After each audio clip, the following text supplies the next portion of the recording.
Assalamualaikum warahmatullahi wabarakatuh. InsyaAllah pada hari ini saya ingin menyampaikan beberapa ayat daripada surah Al-Anbiya, surah yang ke-21, ayat yang ke-87 dan 88. A'udzubillahi minasyaitonirrajim. Wa dhannuni idh dhahaba mughadiban fa dhanna an la naqdiru alayhi fanada fi dhulumat an la ilaha illa anta subhanaka inni kuntu minaz zalimin. Fastajabna lahu wa najjaynahu minal gham wa kadzalika nunjil mu'minin. Dan ingatlah kisah Yunus ketika dia pergi dalam keadaan marah, lalu dia menyangka bahawa kami tidak akan menyempitkannya, yakni menyulitkannya. Maka dia berdoa dalam keadaan yang sangat gelap bahawa tidak ada Tuhan selain Engkau, Maha Suci Engkau, sesungguhnya aku adalah termasuk orang yang zalim. Maka kami telah memperkenankan doanya dan menyelamatkannya daripada kedukaan. Dan demikianlah kami selamatkan orang yang beriman. So insyaAllah kan, ayat 87 dan 88 ni merupakan peristiwa lah kan, kisah Nabi Yunus AS yang telah pun ditelankan oleh seekor ikan paus.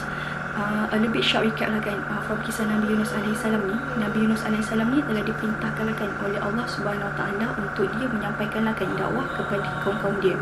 But unfortunately, usaha dakwah Nabi Yunus ni tidak dibalas lah kan oleh kaum dia. Bila kaum dia ni tak nak dengar kan, dan tak nak mengikut lah kan sambutan dakwah yang telah disampaikan kan oleh Nabi Yunus AS ni. Dan disebabkan oleh itu kan, Nabi Yunus AS ni dia berasa sangat kecewa dan marah. Lalu dia pun pergilah kan meninggalkan kaum dia.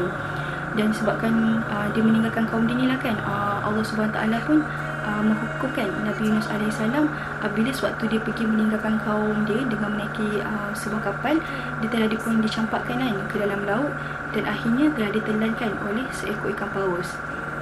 So disebabkan peristiwa ni lah kan, Nabi Yunus AS ni pun sedarlah kan atas kesilapan yang telah dilakukan. Maka dia pun memohonlah kan keampunan daripada Allah SWT itu sendiri. Dan Allah akhirnya kan memperkenankan doa dia dan mengeluarkan akan dia daripada perut ikan paus tu. So the lesson lah kan that we could take lah kan from this story kan is that as a human, as the servants of Allah Subhanahu Wa Taala, we should never lose hope lah kan from Allah Subhanahu Wa Taala itu sendiri. Whenever that we make mistake lah kan, sebagai seorang manusia, kita memang takkan pernah lah kan berlari lah kan daripada melakukan kesilapan tu. But as a human, we need to acknowledge lah kan the mistake kan, the sin that we've done, and ask and seek for forgiveness from Allah Subhanahu Wa Taala itu sendiri. Sebagaimana kita lihat kan daripada kisah Nabi Yunus ni sendiri kan, dia telah pun ditelan kan oleh ikan paus kan, dan berada kan di dalam perut ikan paus kan. Kalau kita sendiri pun nak bayangkan, memang tak boleh lah kan nak bayangkan betapa macam impossible kan, situasi yang sangat impossible kan, macam untuk kita keluar kan daripada perut ikan paus tu. But Nabi Yunus AS ni dia terima kan, dia terima hukuman yang telah diberikan oleh Allah Subhanahu Wa Taala kan, berikutan daripada apa yang telah dilakukan. Dan dia pun memohon kan keampunan daripada Allah Subhanahu Wa Taala tu kan, daripada ayat 87 tu kan, iaitu yang mana dia berdoa kan dengan berkatakan bahawa tidak ada Tuhan selain Engkau, Maha Suci Engkau, sesungguhnya aku adalah orang yang zalim kan.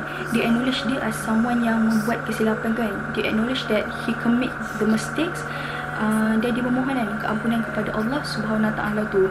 Dan disebabkan dia berterusan kan memohon keampunan kepada Allah Subhanahu Wa Taala tu, Allah pun memperkenankan kan doa dia tu dan mengeluarkanlah dia kan daripada kesulitan yang telah dihadapi tu kan.